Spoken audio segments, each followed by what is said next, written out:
Welcome, my audience, for this Unmuted with Bismi Palati, another episode with another wonderful woman.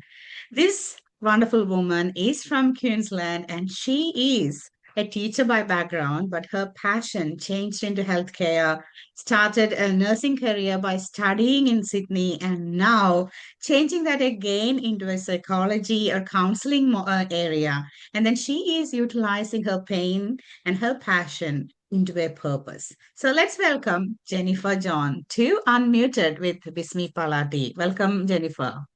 Thank you. Thank you so much, Bismi, for welcoming me. Jennifer, thank you so much for your time today. I know that there is a bit of like a time difference, but still you made it and giving me this opportunity to share your story with my audience. So tell us about you, Jennifer. Where are you from and what are you doing at the moment? If you ask me in the context of background, I am from India, Yes, Kerala, same state where you come from. yes. And right now, as you already mentioned, I'm in Brisbane and Mm-hmm. I work as a nurse and I also teach nursing students for becoming Okay. nurses at the moment. And I'm also looking forward to doing my counseling, which you already mentioned before. So I know that the teaching was your passion or your profession back in India, and then you changed your career here. And obviously, it's a great career in healthcare and helping people. The mindset of showing compassion and empathy, but I know that your life was not that smooth. It was like ups and downs. And I know that many times that I was connecting with you whenever you were in hospital, maybe having a major surgery or recovery, all different ways of pain in your life. Other than that physical pain, you also go through real struggle in your life. So I know that this story, The Unmuted, is the series of sharing the story of single parents and then figuring out how we can help each other in this community. So obviously, you have a story. Are you ready to share that story with us, Jennifer? Yes, I am because I think we should help each other, and that comes with similar mindset when you connect to each other on the same platform, which I think every single mother would have gone through in one way or the other. Yeah. Okay. So how many kids do you have, Jennifer? I have a daughter. Uh-huh. She is 18, which is good. Which She's an is adult good. So now. she's an adult now. Yeah. All Mm, right. that's So good. she must be doing something after the VC, right? Yeah, so she's planning to go to uni. She's just waiting for some offers. Okay. Yeah. Haven't It's heard a that big, yet. big year for you, like finishing 12 and then Mm. going through that one. So, I know that you are doing different advocacy in that family violence area and single parenting area. And while you were having your co-parenting, you were also struggling and then figuring out how you can be a good mother to your teenage girl and how you connect with the values that you have. And I know that the struggle is always give you some lessons, and sometimes that was the reason for the power or your future that you are doing. So I'm just wondering, can you share your experience becoming a single mother and then helping your little girl to grow with your values and helping her to become a better adult? I appreciate that you asked that question because, to be honest, the culture we come from, we carry a Mm, lot of stigma to actually choose to be single. mm, It took 15 years for me to get out of that marriage because okay. either one year or other, I was convincing my parents, I was convincing someone or the other, I was convincing myself. I was trying to judge if I was a good mother to be doing this. So it all comes around like, am I being selfish to take that decision? Am I not a good mother? So yeah, it was quite a difficult phase to first of all accept the reality and take that decision to be single.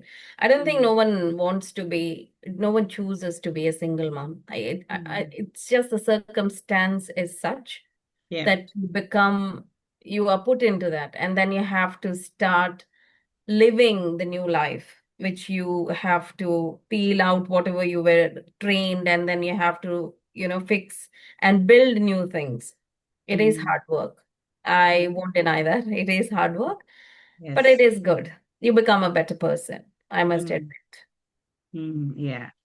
And I was like, thinking about that stigma that you mentioned, and especially thinking from an Indian background, becoming a single mother, it's obviously not a choice because your first offender, the first person that's saying no will be your parents. That was my experience.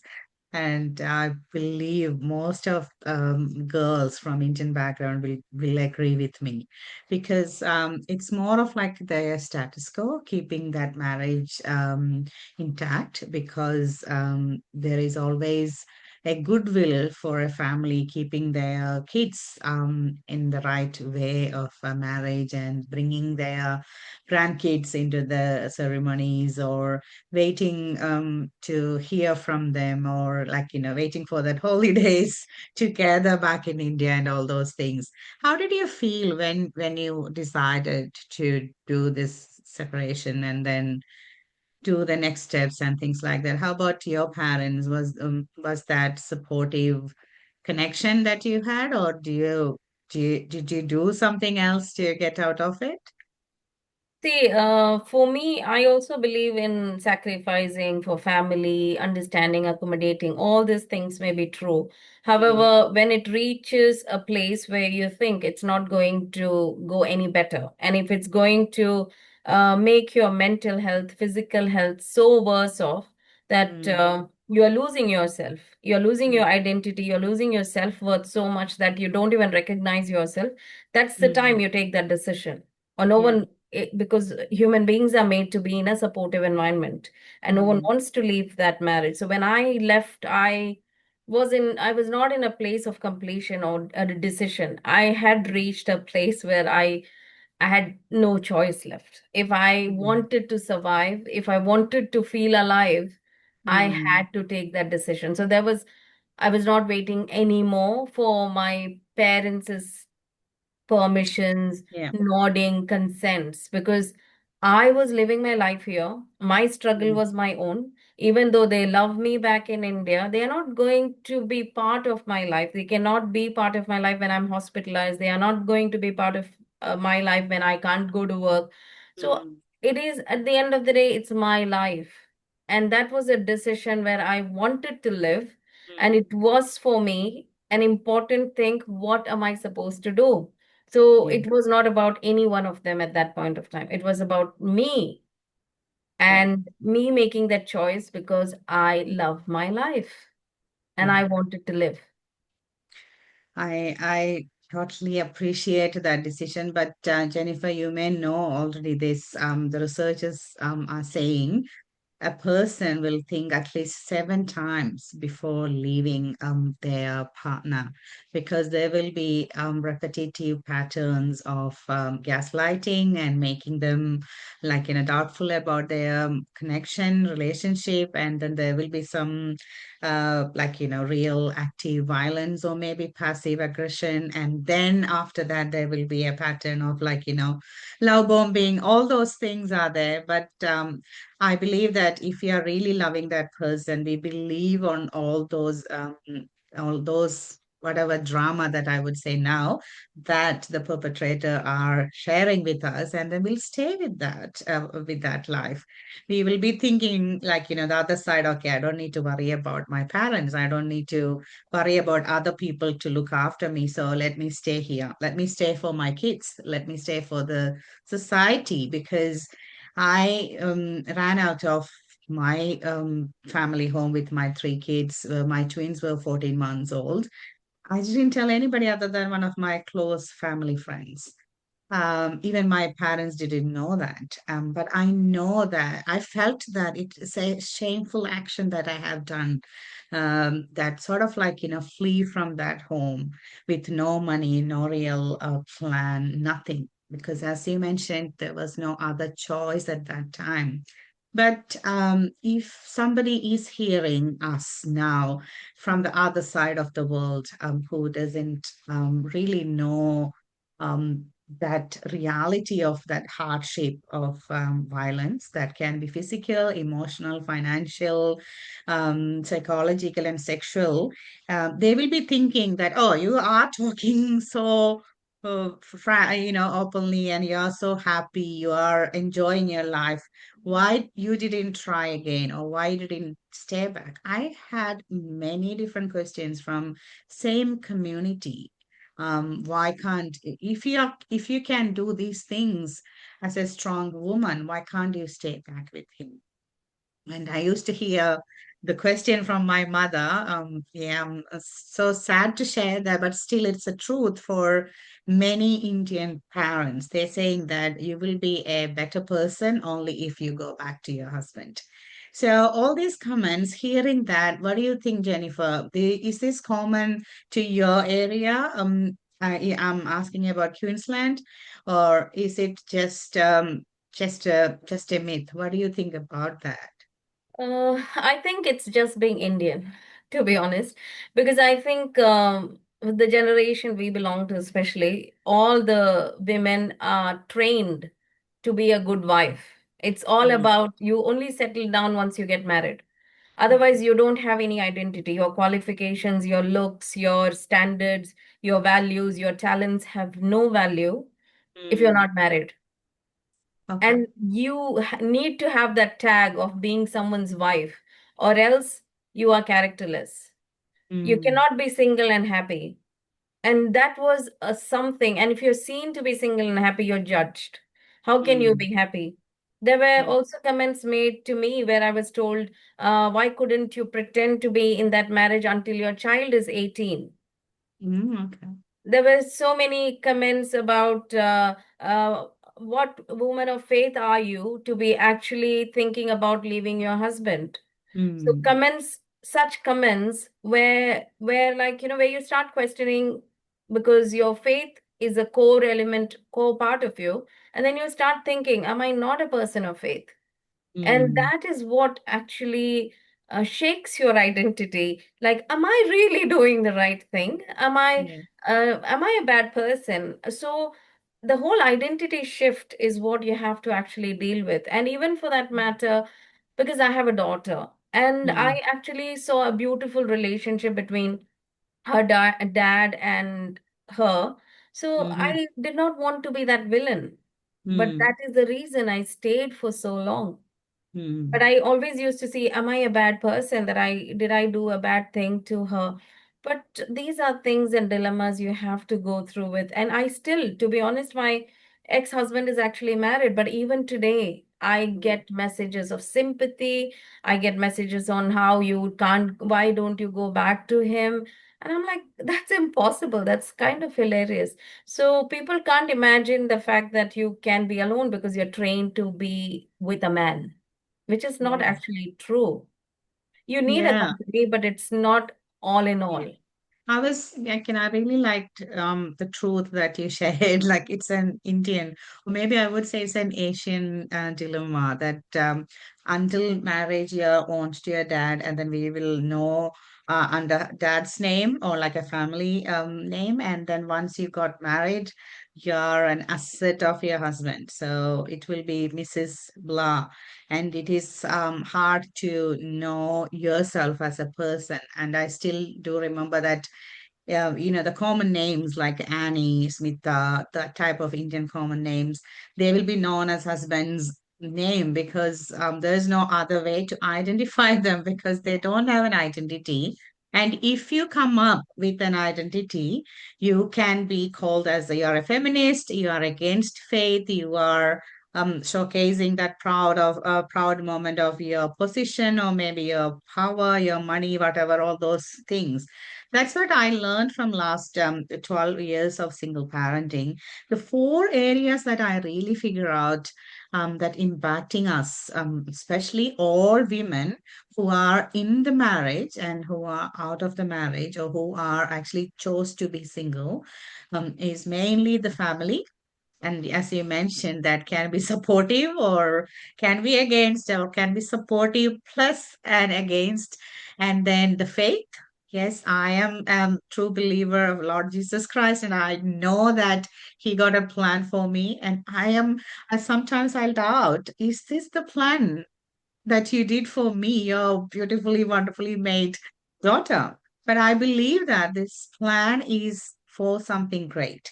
So it's not the plan that I did. I truly believe that it's the purpose of my creator.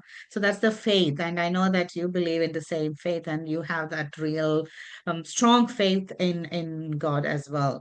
And the fourth one is the finance. And I'm not quite sure whether you disagree with this, because finance is the area where all single parents are suffering, because you need to look after your kids, yourself, sometimes your family back in India or in your home place. And people think that it is your responsibility to do all those things. And sometimes they do have that misconception that, oh, you're working there, you're in Australia for this long years, and then you got many different things. And then all the things that they're seeing in social media about us, they feel that we are really good enough and well enough to support other people. I don't know what's your thoughts on that faith, family, and the third one is the finance area. Have you had any troubles, or what was your life after separation? I think as I already mentioned about the faith, that core being shaken by the decision that you're taking, because the Mm, community, especially, I have not had this issue with because I am associated with a prayer group which is made of a lot of Australians and Asians and everything. And I have seen so many single women treated with so much respect, rather than when I feel like in our community, there's always this push to, get the single woman married. And mm, that's why I felt more comfortable there. Now, yeah. with regards to finance, yes, most of the time I have also noticed in our community, I would say in a percentage, because I know there are women who actually take care of their finances, because I didn't deal with my finances. I didn't know Mm, what I had. I did not know what was.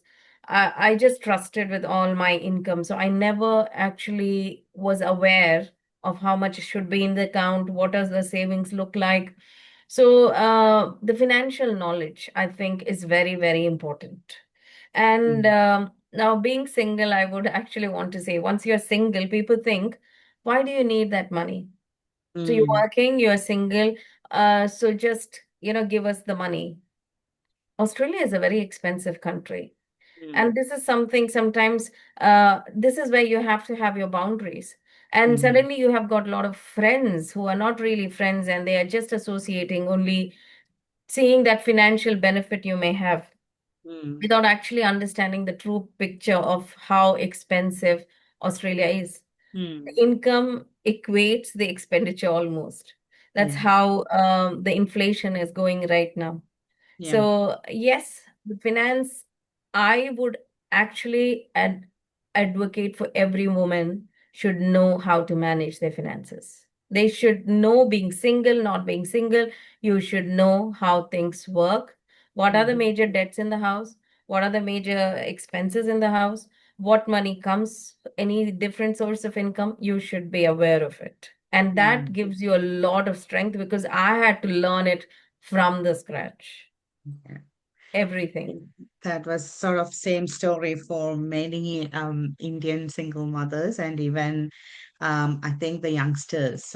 They feel they need to know more and more about the financial, like in literacy, and then they are asking, yeah, we need to know how the system works, how the even the hex system, because it's changing a lot, and it's a real barrier for them to invest in their life. So if you are listening to us and if you feel like you are not getting the right information about your financial literacy, connect with us. We are providing free financial literacy for people through our new foundation called She Rise Foundation. So I will be sharing those details, and connect with us because we need everybody on the same page, finding out how these four elements of intersectionality helping us to become a better person. Not because you are No, you are not a single mother. No, you need to learn before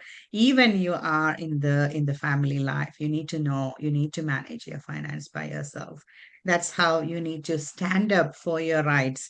And standing up for your rights is what we're called feminism, Jennifer. But people are calling feminists in many different ways. But that's the four area that I always advocate for, especially for migrant women and especially for younger women. So we actually learned about you, Jennifer, lots of connected points. And I know that the listeners can connect to their life as well. The people who are going through the eggshells can see those changes, like, how different areas are working. But I really want to get some wisdom from your wonderful single parenting life. And I would say single life that you managed through your hardship of your physical health. I think that's where you suffered a lot and still going on with that struggle. So, just want to check with you. If you think about your motherhood, is there any one word that you can best describe for your motherhood? Motherhood is divine. And that actually does not compare to anything in life because to have a blessing to be a mother, there is no better reward than you can ever have. It's not a linear thing, but Hmm. the joy of being a mother changes you completely. Like there is that is one place you become selfless. You forget the existence of yourself. Your heart actually lives outside of you when you're actually a mother. Yeah. So no comparison. It's a beautiful divine journey that I was blessed to be a mother. It's Thank beautiful. you. Thank you. I love that. Motherhood is divine. Yes. And I experienced that because I had to wait for 9 years to become a mother. And I always tell my son, you are a miracle boy because you made me a mother, because that's an Yeah. amazing motherhood journey. Yeah. Yeah.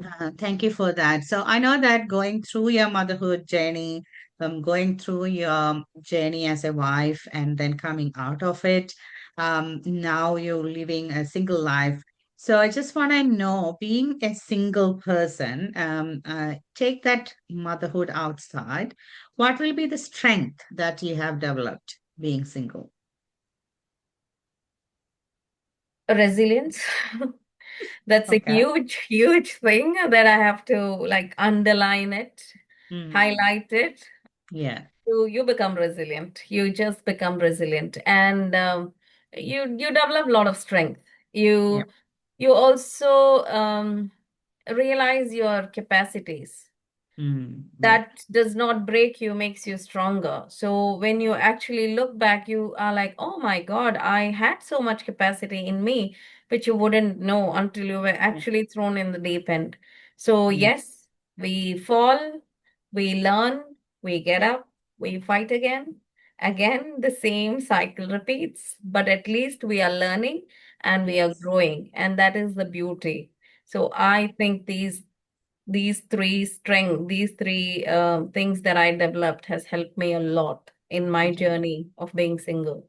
Yeah, that's really great, because without resilience, you can't really face people, respond to the questions, respond to the actions. Sometimes they don't talk, but that Yeah. action is enough.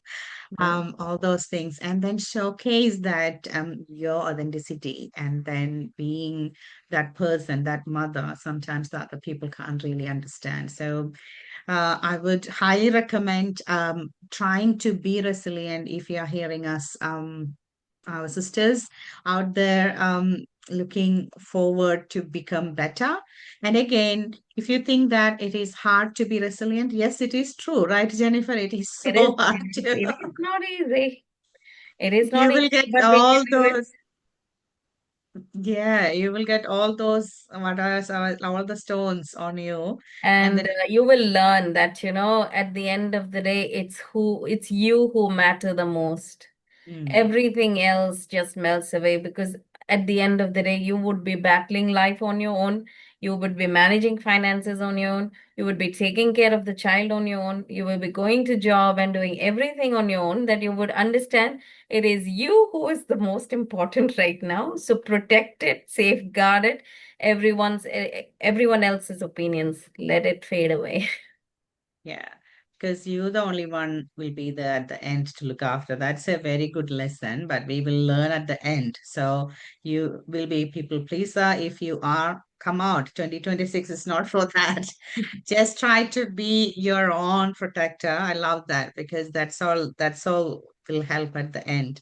I just want to check with you, Jennifer. I know that this life is sort of like unlearning in your brain and learning new stuff. What will be one thing that you unlearned through this journey of resilience? I would actually admit, being brought up in a very closed knit system that we are exposed to as a child, I had to Mm, let go of a lot of rigidity. So I had to mhm, unlearn a lot of rigidity. So it is only this way or highway. Like even when it comes to our own personal lives, when we decide to come out of a marriage which is not giving what we actually expect, yeah. and that also is a breaking of a norm. So Mm, obviously I had to get rid of a lot of rigidity. I was judging myself so harsh. I was so self-criticizing me for every action. I was my worst critic, and because of what I was taught and what I was learned, for not being sacrificial enough, for not being tolerant enough, for not mm, being accepting enough, for not forgiving enough, these kind of stuff, that I was terrible with myself, and that was worsening my already chronic condition, until mhm. and unless I realized that the stress is the reason that is delaying my recovery. And I Oh, had to get out, because I had to get out of that bed, become better, because I have to go and earn my bread and take care of the house. That's mm, when I had to unlearn a lot of this rigid standards that I had put myself in. A single mother has to be a certain way based on what I have seen. You mhm. have to look unhappy. You can't be enjoying your life. You can't dress up properly. You You can't do can't dress makeup. up. You can't wear makeup on. There was so, and that's one comment that just reminds me. I have heard from a lot of my single friends who say, when you actually dress nicely and walk outside, it's more like a threat for other women who think that all the single women on earth are there to target their husbands, as if there is nothing else productive to do for them. So that is one hilarious comment. I just remembered that right now.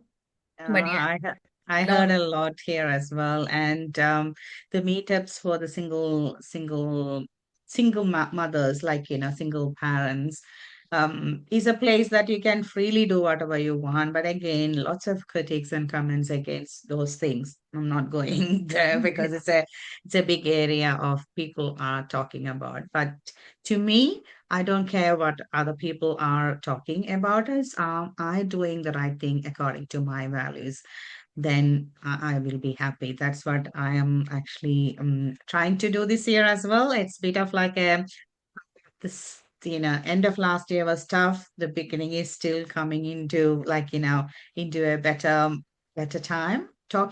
yeah, Talking to the people like yeah, you and having the similar experience is really filling my cup because I feel that yeah, we sharing story is always healing, and when we talk with that real passion, our heart is healing, telling that it's okay, you are in a safe place. So, just want to check with you, Jennifer. When you think about filling your cup, what are the things that will make you fill your cup? Because so you are yeah, doing different things. So, yeah. what are the things that you are doing? So there is I do always suggest to my friends and everyone that there's no one size fits all. Do anything Mm, that makes you feel good, but nothing that compromises your health. So for mm, me, for example, I'm very I mean, I carry my faith in high regard. mm, So there are moments when I just want to sit in front of the Lord and just pray. There Mm-hmm. are, and I do regular meditations. I'm a person mostly, I start my day at a regular basis with meditation, affirmations, because there's no one else who is coming to be your cheerleader. You have to be Mm-hmm. your own cheerleader for some time at least until you build your community. So, yes, those kind of things, journaling is a big thing. And to be honest, last year I traveled a lot. I think I traveled a lot. I Tell us, traveled what to are the many different places? places. What are the I places kind that of you did? I kind of visited Sydney actually twice. I went to Vietnam. I went to Bali. I also went to Malaysia. Now I'm going to India again, but via Dubai. So yeah, I Mm. did a lot of traveling. Oh, well done, well done. But I think traveling is travel. healing. Yeah. Traveling is healing. Yes, it is. And if it is solo or it is with the right company, that's exactly the healing impact. And yeah, I really want to Yes. share that with you because all the guests coming here on this podcast sharing different things to fill their cup. So if you love to travel and if you think that you need some travel companions, domestic and international, connect with us because we are connecting singles, single ladies. I'm not saying single mothers, single ladies, and then trying to get real safe travels. So connect with us. So that's one thing that you can fill your cup. I just wanna check with you. You mentioned about your faith a lot here, Jennifer.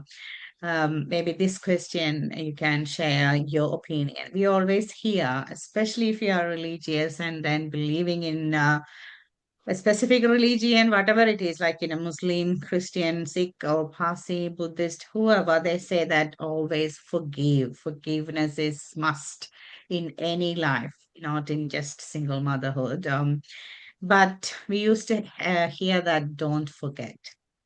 So that statement, what do you think about that statement? Do you agree that statement about your life or about your single life, or is that useful? If so, why?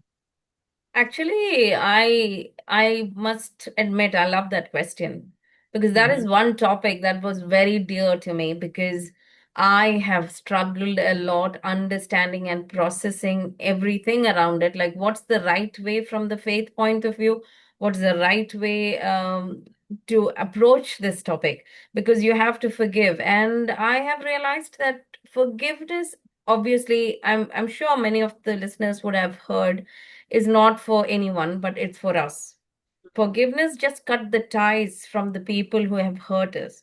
It's not because they are better person or they have improved. It's not about any of that. Forgiveness is just for that specific you, that you love Mm-hmm. yourself enough that you're not letting yourself be hurt by anyone.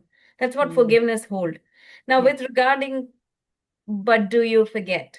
Now that's Mm-hmm. very interesting because as I mentioned, forgetting demands action, Mm-hmm. consistent action. So if you Yeah. do if you do work on yourself, you realize what you are not going to accept.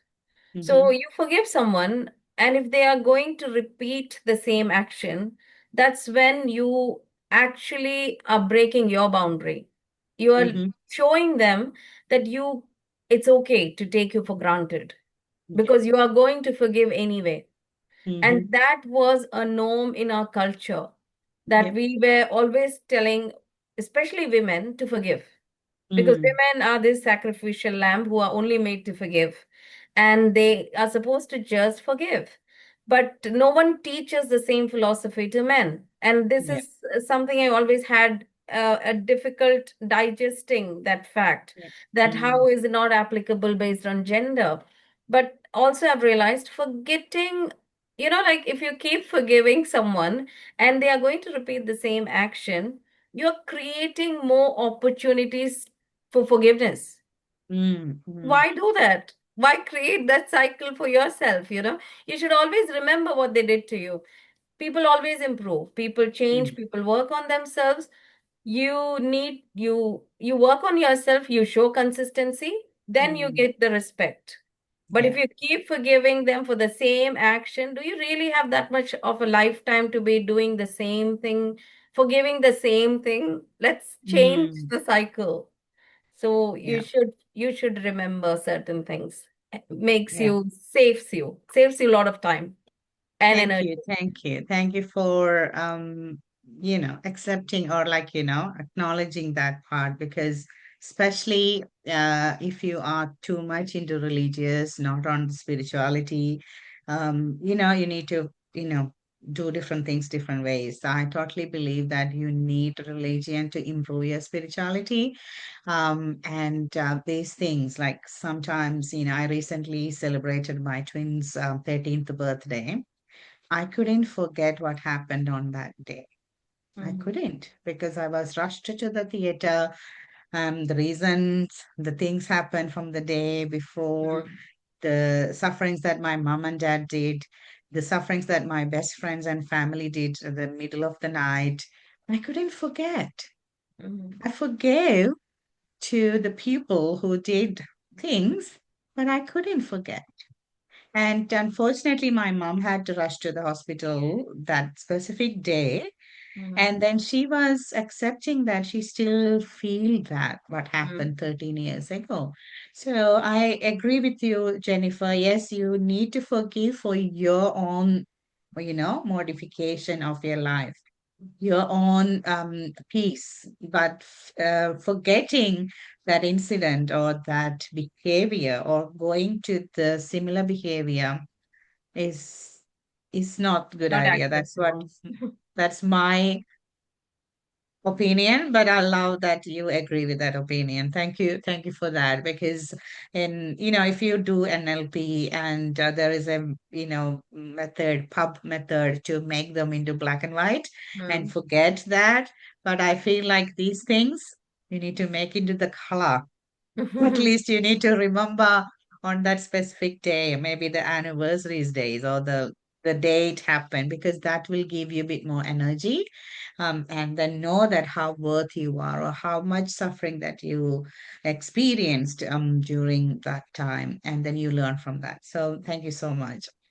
And Jennifer, I just want you to share with my listeners. I know that you have done the tremendous amount of journey through the pain, through the sufferings, through all different way of accusations that you haven't done, and then at workplace, many different challenges that you have done, your studies, and then you now teaching at TAFE and doing your job. And I know that you are very active, and I love your reels in Insta. And then you have a passion to help and giving back to the community. You are starting your counseling courses, and then you are motivating the way that you are, the way that you connecting with the people.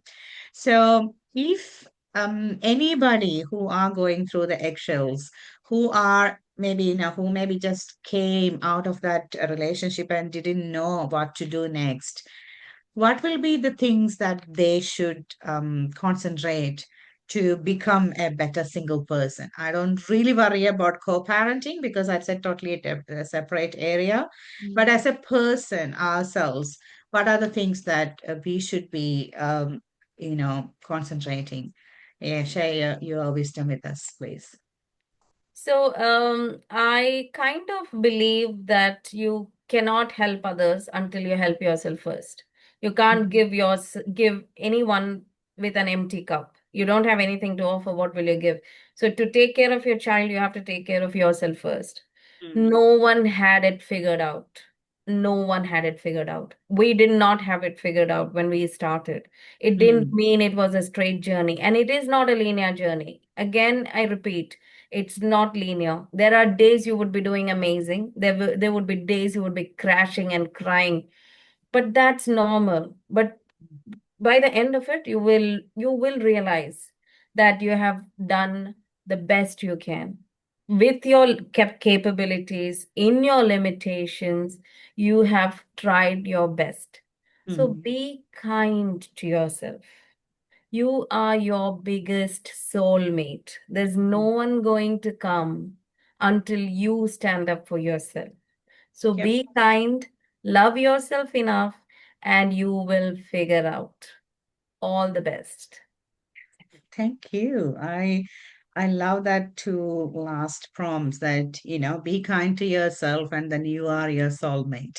Because we will be searching for our soulmate or like, we will be working hard. And I am a sort of a person put lots of energy to be busy, thinking that that will help. But I learned a good lesson. Mhm. So it's better and it's always good to be kind to yourself and then make sure and believe and enjoy that you are your soulmate. I think that when we start those things, you can see that refreshing mindset through your bright eyes, through your smiling face, and through your energy that you are actually share with other people. So that's an excellent tip for people who are listening to us. This unmuted with Vismi Palati. These are the stories, the real stories that I know personally, and that's why I'm sharing with other people. I think we learned a lot through this conversation. And if you feel like, okay, this is helping us, connect with us, subscribe us, and then if you think that you need to share your story, tell us because we would love to see you sharing your story through Unmuted with Bismi Bharati. So, Jennifer, thank you so much. I wish you all the very best. Let Almighty God bless you this 2026 with all your dreams coming into a reality. And I know that you have many wisdom, many things that to offer to the community and look forward to see your wonderful works. Thank you so much, Jennifer. Thank you so much, Bismi, for having me. Much appreciated. Thank you. Thank So, you. my listeners, this episode is more of like, how to become the better version of yourself. And then if you want to know more about how we can do, and if you want to connect with Jennifer, and if you are in Queensland, I highly recommend to connect with her personally, but connect direct message to me. So I will be sharing her contact details and then you can connect with her and empowered. And that's what we are doing here and unmuted with Bismi Palati. I'll come to you with wonderful guest again next week. Same channel on Unmuted with Bismi Palati.